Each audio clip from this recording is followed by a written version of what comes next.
Good morning, wrestling fans. It is Saturday, January 7th, 2023. Lance Brock here. And I know I said yesterday was the last day of the best of 2022 picks, but I decided to extend it one more day. I'm going to talk about just a couple of random things here. And one of the things I want to talk about is the commentary teams of pro wrestling. And of course, there was a change in WWE this year. They went back to a two-man team on Raw. We now have Kevin Patrick and Corey Graves. NXT, Vic Joseph and Booker T. And on SmackDown, Michael Cole and Corey Graves, or Wade Barrett, on SmackDown. But I don't know if that'll change or not with Pat McAfee being away for a while. If he comes back, who knows? And also the premium live event commentary team is Michael Cole and Corey Graves. Also, talk about there's some announced teams that I think are kind of underrated, that don't get enough credit as for being as good as they are. And one of them is Impact Wrestling, actually. Tom Hannafan, the former Tom Phillips in WWE. I thought he has done a very good job this year in Impact, along with the Drama King, Matt Raywalt. And both of them have pretty good chemistry together. And Raywalt is doing pretty good on color. And I think Hannafan's play-by-play has definitely improved since he has been with Impact. Also, another kind of underrated team, Ring of Honor. We know there's only been a few Ring of Honor shows this year. The TV hasn't started just yet, but Ian Riccaboni and Caprice Coleman have done a great job on the Ring of Honor pay-per-views. And we also have seen both of them make appearances on Dynamite and Rampage when there has been ROH title matches on AEW TV. And also Ian Riccaboni has been doing Dark Elevation as well. So I think those two were together on the previous Ring of Honor as well. They got good chemistry together. And also New Japan Pro Wrestling, Kevin Kelly and Chris Charlton on shows when it's just them. I think they work really great together. And Gino Gambino, he's definitely not bad on commentary. I want to say he's one of my favorite commentators, but he doesn't hurt the team or anything when he's there with Kevin and Chris. Just like Wrestle Kingdom and New Year Dash this week.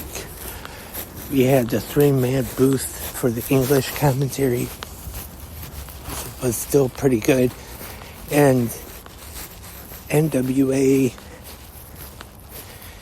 You got Joe Galley, Tim Storm, and Velvet Sky providing commentary. But I think I'm going to have to go with AEW again, just like last year. And even though there is one criticism I kind of have about AEW's commentary, and that is I would kind of like to see them do what WWE did and just go back to maybe not go to a two-man team, but I don't really care for the four-man team though, like last night, and there's been times last year too, but on Rampage you have a four-man team, and I can tolerate a three-man team, but I think it's better with two commentators, where you have one doing play-by-play, and then you got your color commentator. AEW Excalibur still doing a great job, especially when he has to do his super fast preview to hype the next week's action. Tony Schiavone still doing a great job. Taz has been doing pretty good on Dynamite. Jim Ross, well, he's Jim Ross. I'm going to say he's been doing too great of a job, but he hasn't really been doing that bad of a job either, or at least I don't think so anyway. And like I said, on Dark Elevation, you've been having,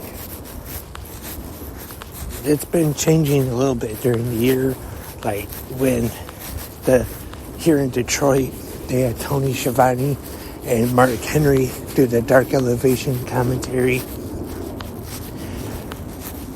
And there's been Ian Riccaboni on commentary with Matt Menard. And that was one I was kind of surprised about. But he actually did a pretty good job on the episodes I heard him on. So that was a little discussion on the commentary in 2022. And to go with next, talk about podcast of the year. And I would have to go with Post Wrestling on this one. Those are ones that I listen to all the time, because there are so many to listen to, and just pro wrestling podcasts, it's impossible to listen to all of them. But I definitely listen to Post Wrestling all the time. Rewind to Raw, Rewind to Dynamite on the free feed. And if you're a Post Cafe member, you got Rewind to SmackDown and Rampage on Friday nights. And then you get bonus shows like Rewind Away during the week, Ask Away, and just different great shows. And like I mentioned yesterday, John Pollock and Brandon Thurston from WrestleNomics did a breaking news podcast, I guess you could call it, talking about all the breaking news that was going on yesterday with Vince McMahon returning to WWE. Also, speaking of Brandon Thurston, you got WrestleNomics Radio on Post Wrestling every Sunday night, which is another good podcast to listen to about the business of pro wrestling. But another good one has been like some of the usual ones, Arn, My World with Jeff Jarrett, Denise Alzado. I really been starting to listen to in the past year. I thought she's been doing a great job with her podcast, Speak Now. And this has been too late to mention it for 2022, but I think at the end of this year, in 23, one that we'll be talking about is FTR with Dax Harwood, which on the first episode he talked about CM Punk, and then in the most previous one he talked about the dog counter match with the Briscoes at Ring of Honor Final Battle, which I definitely recommend. If you haven't heard the podcast yet, give it a listen.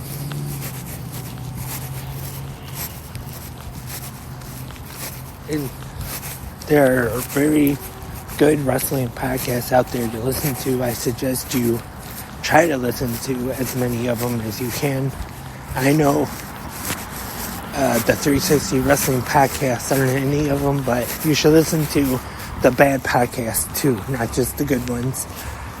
That's why hopefully you're listening to 360 as well, because you help not just the good podcasters, but the bad ones too, like myself. And that's all for this episode of Good Morning Wrestling Fans. Thank you for tuning in. Hopefully we'll be back tomorrow morning. And not sure when the next episode of 360 Wrestling Fanatic will be, but stay tuned just in case. Until next time, have a great day, wrestling fans. Keep watching pro wrestling.